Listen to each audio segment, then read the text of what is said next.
भयानक जंग के बीच खौफनाक साजिश का कच्चा चिट्ठा लेकर हाजिर हूं मैं, प्रशांत चुरहे।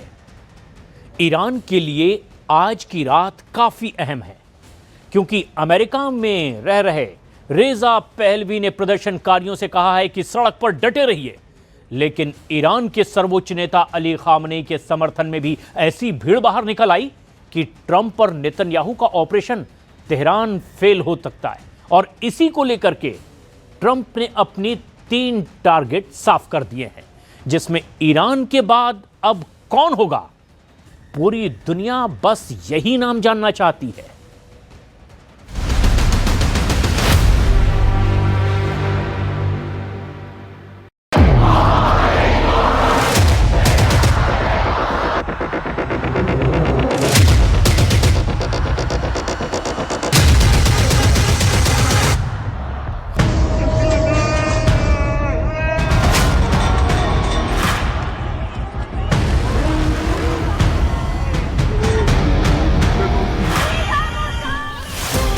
डोनाल्ड ट्रंप ने 2026 के लिए 3 टारगेट सेट किए, जिसकी भनक ना पुतिन को लगी ना शी जिनपिंग को। ईरान को भी ऐसा सरप्राइज मिला कि खामनेई देखते रह गए। ईरान में भड़काई गई आग में तख्ता पलट की कोशिश हो रही है। दावा किया जा रहा है कि ईरान में 200 लोगों की मौत हो चुकी है और तेहरान से लेकर मशहद समेत कई शहरों में न सिर्फ आगजनी हो रही है, बल्कि कई जगह हथियारबंद प्रदर्शनकारियों ने सुरक्षा बलों पर भी हमला कर दिया है। ऐसे में ट्रंप के ट्रिपल टारगेट पर कौन कौन है, ये जरा बहुत गौर से समझिए।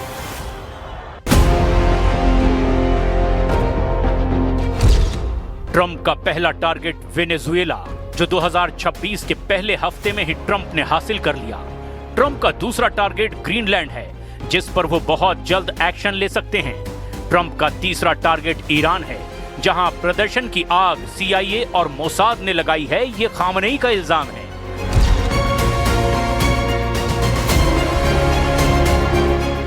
ट्रंप ने 2026 वाले युद्ध में सबसे बड़ी जंग लड़ने का फैसला कर लिया है। ट्रंप अब पिछली सदी की तरह इस सदी को भी अमेरिका के नाम करना चाहते हैं। रूस और चीन को पीछे छोड़कर ट्रंप फिर से MAGA यानी मेक अमेरिका ग्रेट अगेन वाले फॉर्मूले पर अपनी फेरारी कार सुपरसोनिक रफ्तार से चलाना चाहते हैं। ट्रंप ने जो बारूदी मिशन वेनेजुएला में दिखाया, वो तो बस 2026 का ट्रेलर कहा जा रहा है। ट्रंप ने 2026 का सबसे बड़ा एजेंडा तय कर लिया है। Be working with Venezuela. We're going to be making the decision as to which oil companies are going to go in, that we're going to allow to go in. So you're dealing with us directly. You're not dealing with Venezuela at all. We don't want you to deal with Venezuela. Nicolas Maduro को उठाकर America लाए जाने की तस्वीरों ने पूरी दुनिया को दहला दिया। ट्रंप अब एक अलग आक्रामक मूड में हैं। ग्रीनलैंड की बर्फ अब ट्रंप के गुस्से को देखकर पिघल रही है।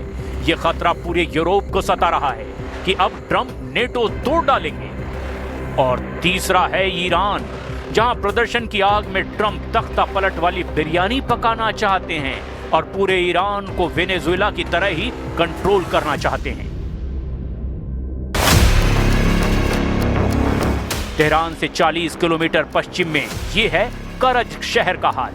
यहां दंगाइयों ने एक सरकारी इमारत को आग के हवाले कर दिया है। यानी ईरान में हो रहे प्रदर्शन का रूप वक्त के साथ साथ अब और भयानक होता जा रहा है। ईरान का आरोप है कि इस प्रदर्शन की चिंगारी अमेरिका और इजराइल ने लगाई है और ट्रंप के इशारे पर ही सब कुछ हो रहा है। ईरान के 2 और वीडियो देखिए। एक है तेहरान का सादाबाद इलाका, जहां प्रदर्शनकारियों ने पहले एक मस्जिद में आग लगाई और फिर वहां आसपास बहुत सी गाड़ियों को आग के हवाले कर दिया। यह सरकार के खिलाफ गुस्सा है, जो अब हिंसक हो चुका है। वहीं दूसरा वीडियो तेहरान से 250 किलोमीटर दक्षिण पश्चिम के अराक शहर का है, जहां हजारों लोगों ने खामनेई के समर्थन में जुलूस निकाला है। यानी ईरान में दोनों तरह की तस्वीर देखने को मिल रही है। एक तरफ गुस्सा है और हिंसा है, तो दूसरी तरफ ईरान की मौजूदा सरकार का समर्थन भी है। साख्तमोनी दीवारी रो खराब करना तारीख दिल रईस जमहूर अमेरिका खुश। ईरान के विदेश मंत्री अब्बास अरागची ने कहा कि ईरान में हो रहे प्रदर्शन अमेरिका और इजराइल के इशारे पर किए जा रहे हैं। वहीं सर्वोच्च नेता अली खामनेई ने कहा कि ईरान ऐसी हिंसक भीड़ का मुकाबला करेगा और इसमें पीछे नहीं हटेगा।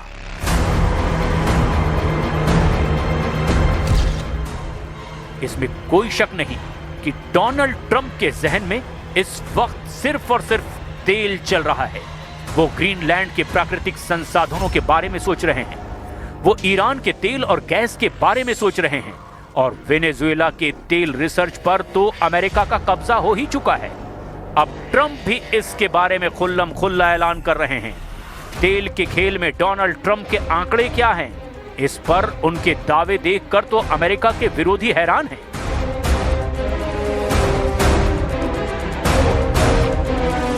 ट्रंप बता रहे हैं कि वेनेजुएला अब उनके इशारे पर चलेगा और ऐसे ही वो अब पूरी दुनिया को अपनी उंगलियों पर नचाना चाहते हैं। डोनाल्ड ट्रंप ने साफ कर दिया है कि अमेरिका की कंपनी अब वेनेजुएला के तेल ठिकानों को कंट्रोल करेगी और उससे अमेरिका बम्पर फायदा कमाएगा। So we're going to discuss how these great American companies can help rapidly rebuild Venezuela's dilapidated oil industry and bring millions of barrels of oil production to benefit the United States, the people of Venezuela, and the entire world. And yesterday, the number is 30 million barrels. I can't even, is that a correct number? 30 million barrels. You hear that, Peter? Of oil was given to us by Venezuela. That's a lot of oil. It's about $4 billion worth, and it's on its way to the United States right now.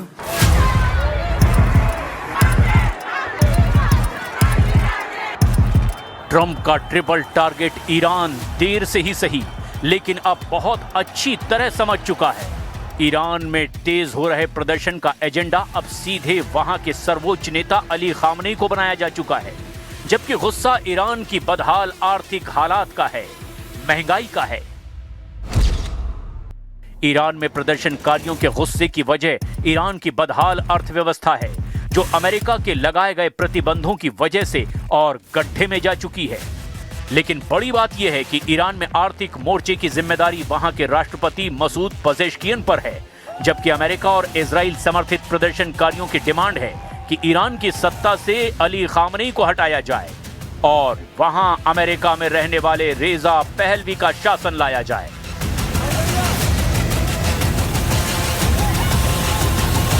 Iran में हो रहे हिंसक प्रदर्शन के खिलाफ अब Ali Khamenei ने बहुत सख्त आदेश जारी कर दिया है।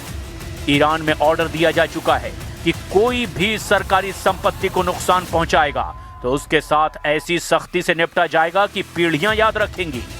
लेकिन बड़ा सवाल यह है कि डोनाल्ड ट्रंप और बेंजामिन नेतन्याहू की जोड़ी से ईरान टक्कर कैसे लेगा।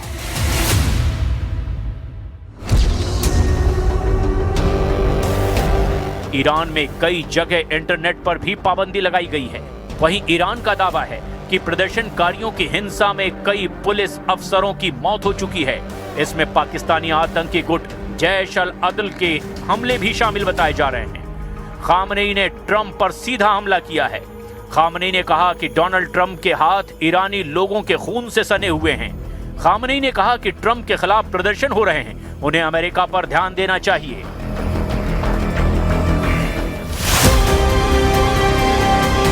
ईरान में तख्ता पलट के लिए उकसा रहे रेजा पहलवी को बड़ा झटका लगा है।